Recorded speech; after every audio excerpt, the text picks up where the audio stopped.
So needless to say, 2018 was a disaster for the Arizona Cardinals. Bruce Arians had retired. In comes Steve Wilks. They inexplicably, idiotically, moronically give Sam Bradford $15 million in guaranteed money. And not surprisingly, it was a shit show. So just starting off the year with Josh Rosen. But even once Josh Rosen came in, it wasn't like he was great. It's not totally his fault because that offensive line was terrible. His head coach was clearly in over his head. And the Arizona Cardinals were just bad. They were just a really bad football team. Like, you still have Larry Fitzgerald.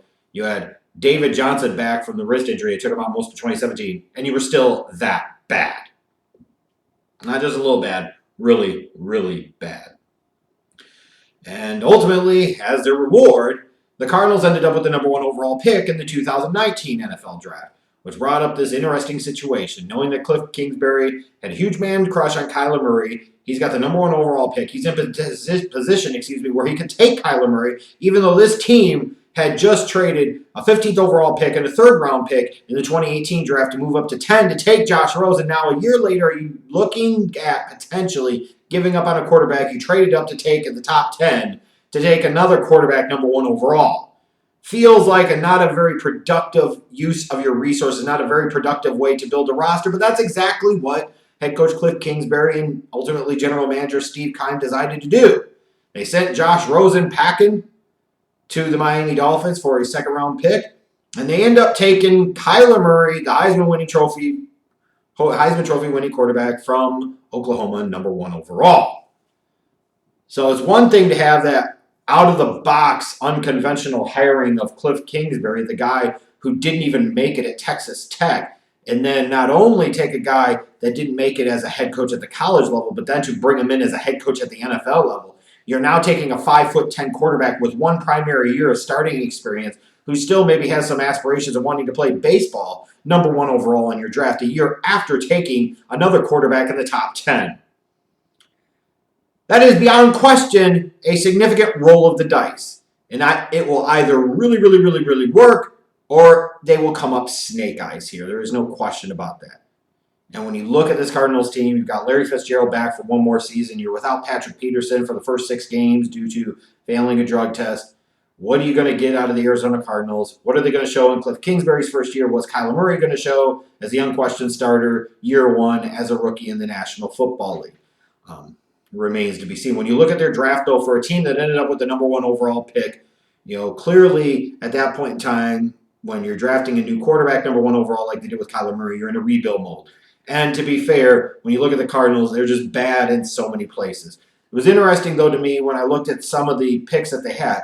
They weren't necessarily bad picks. Like Byron Murphy at the beginning of round 2 totally made sense from a talent standpoint. Zach Allen at the beginning of round 3 made sense from a talent standpoint. I even understand to a degree taking Andy Isabella late in the 2nd round because you can't teach speed like that at that position. Some guys have it and some guys don't, so it's worth the gamble. Hakeem Butler in the 4th round made a lot of sense. He potentially could be a value guy there. Keyshawn Johnson later on in the draft could be another guy with the level of route running that he could do that could make an impact on this Cardinals offense. You look at Deontay Thompson, the safety from Alabama, being able to get him in 5th round. The one thing I will point out here, though, is the Arizona Cardinals' biggest issue last year was the offensive line, and they really didn't do much of anything to address the offensive line, particularly when it came to the draft, and that was just mind-boggling to me. Like, I understand you might have looked at Byron Murphy and thought, hey, he was a first-round talent. He's there at the beginning of round 2. But you could have made a similar argument with Jawan Taylor and Cody Ford Jr., and you passed on both of them. Especially looking at taking Kyler Murray number 1 overall. You want to learn from the mistakes of the Josh Rosen experience and say, we got to have a better offensive line in front of him. Now, you might say that Kyler Murray necessitates not having to have as good of an offensive line, but you still want to protect your young quarterback. You don't want him to always have to be scrambling and running for his damn life. So I was a little surprised there. And as a result, it still gives me some pause for concern, not knowing what this offense is going to look like in the NFL, not knowing what the protections are going to look like, not knowing what the game plan, the play calling is going to look like. A lot of unanswered questions here. It makes the Arizona Cardinals intriguing, if nothing else, at least to start off the season. More intriguing than they were last year when they took Josh Rosen at 10. When you look at this team, the strengths that they have still have some notable big-name players. David Johnson, I expect, is going to have a better 2019. than he had in 2018, and they certainly could use it to help out their young quarterback. You look at Larry Fitzgerald. I know he's not the player that he once was, but Larry Fitzgerald is still Larry Fitzgerald. And the fact that in his 16th year, think about this, his 16th season in the National Football League, and he can still go out there and be a productive wide receiver. Like, it is a joy and a privilege to watch Larry Fitzgerald play. And you have to imagine the type of quality of person and leader he is for that team in that locker room and for a young wide receiver group with Isabella and Johnson and Butler. And you look at last year's second round pick and Christian Kirk. If those guys can't pick up things from Larry Fitzgerald and learn from Larry Fitzgerald, then shame on them. If Kyler Murray can't learn things from Larry Fitzgerald, shame on him. And just being able to still see Larry Fitzgerald and know that he's a reliable target for you, even in his advanced years in his career, is certainly an asset for Kyler Murray as a young quarterback coming into the league. And then I look at the defense. Chandler Jones is still a stud edge rusher. He can go out there and put up big-time sack numbers year in and year out. But a lot of question marks still on this team. Kyler Murray and Cliff Kingsbury. What's his offense going to look like? What Kyler Murray going to look like? Is he going to truly be ready to play at a decent level right away at the NFL, or is he going to struggle? And then Cliff Kingsbury, what's his approach? What's his philosophy? How is his scheme, his system going to translate to the NFL? How is he going to handle the bright lights of the biggest stage of them all? He couldn't even get the job done at Texas Tech. What the hell makes you think that he automatically is going to be able to do it more successfully at a higher level of competition? It just doesn't make any sense. Imagine having a small business that's run by 50 people and it eventually goes bankrupt.